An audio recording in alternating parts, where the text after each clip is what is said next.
नमस्कार। कभी सोचा है कि कोई कहानी हजारों साल बाद भी उतनी ही नई, उतनी ही जरूरी कैसे लग सकती है? आज हम रामायण की उसी महागाथा में उतरेंगे जो सिर्फ एक कहानी नहीं बल्कि जीवन जीने की कला सिखाती है। तो आइए इसके रहस्यों को समझते हैं। देखिए, रामायण को सिर्फ एक कहानी समझ लेना वो तो इसकी सतह को छूने जैसा है। असल में ये उससे कहीं ज्यादा गहरी है।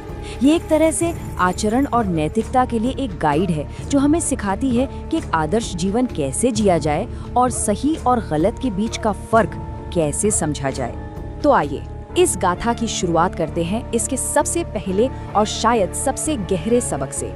राम की कहानी का जो केंद्रीय विषय है वो है त्याग। एक ऐसा चुनाव जिसने एक पूरी की पूरी विरासत को ही परिभाषित कर दिया।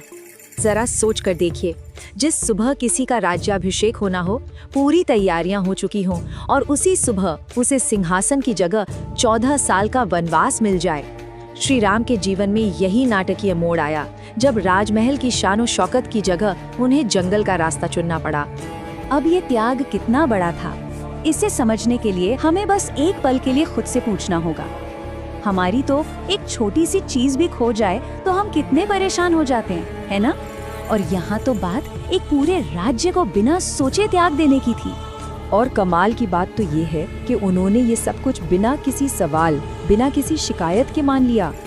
ये काम दिखाता है पितृभक्ति यानी पिता के लिए समर्पण और अपने धर्म यानी कर्तव्य को निभाने का एक ऐसा उदाहरण जो शायद ही कहीं और मिले। राम के इस फैसले के पीछे एक बहुत बड़ा सिद्धांत था जिसे इस चौपाई में बहुत खूबसूरती से बताया गया है। इसका मतलब है कि रघुकुल की परंपरा ही यही थी कि वचन का मान रखने के लिए प्राण भी दिए जा सकते हैं, पर वचन नहीं तोड़ा जा सकता। तो त्याग की इस मिसाल से आगे बढ़ते हैं और राम के चरित्र को थोड़ा और करीब से देखते हैं। उन्हें मर्यादा पुरुषोत्तम क्यों कहते हैं, यानी पुरुषों में सबसे उत्तम? इसका जवाब उनके जीवन की हर भूमिका में छिपा है। आप उनके जीवन को देखिए, वो हर रिश्ते में, हर भूमिका में एक आदर्श थे। एक बेटे के तौर पर वो आज्ञाकारी थे, भरत और लक्ष्मण के लिए एक निस्वार्थ भाई। और इतना ही नहीं, अपने सबसे बड़े दुश्मन रावण को हराने के बाद भी उन्होंने उसे पूरा सम्मान दिया, यहाँ तक कि लक्ष्मण को उससे ज्ञान लेने के लिए भेजा। ये उनकी महानता का सबूत है। अच्छा, राम के चरित्र को तो हमने समझा। अब बात करते हैं इस महाकाव्य के सबसे बड़े संघर्ष की। ये कहानी है धर्म और अधर्म के बीच की लड़ाई की, अच्छाई और अहंकार के बीच के एक शाश्वत युद्ध की। जब हम राम और रावण को आमने सामने रखते हैं तो एक बहुत ही दिलचस्प बात पता चलती है। देखिए, रावण के पास भी ताकत की कोई कमी नहीं थी, ज्ञान भी बहुत था, लेकिन उसके पास चरित्र और विनम्रता नहीं थी। और यही एक कमी, यही अहंकार उसके पतन का कारण बन गया। दूसरी तरफ राम की विनम्रता और उनका चरित्र ही उनकी सबसे बड़ी ताकत थे। तो इस पूरे संघर्ष का नतीजा क्या निकला? एक सीधा और साफ संदेश कि जीत हमेशा सत्य और धर्म की ही होती है। हो सकता है कि सच को थोड़ी परेशानी हो, लेकिन उसे हराया नहीं जा सकता।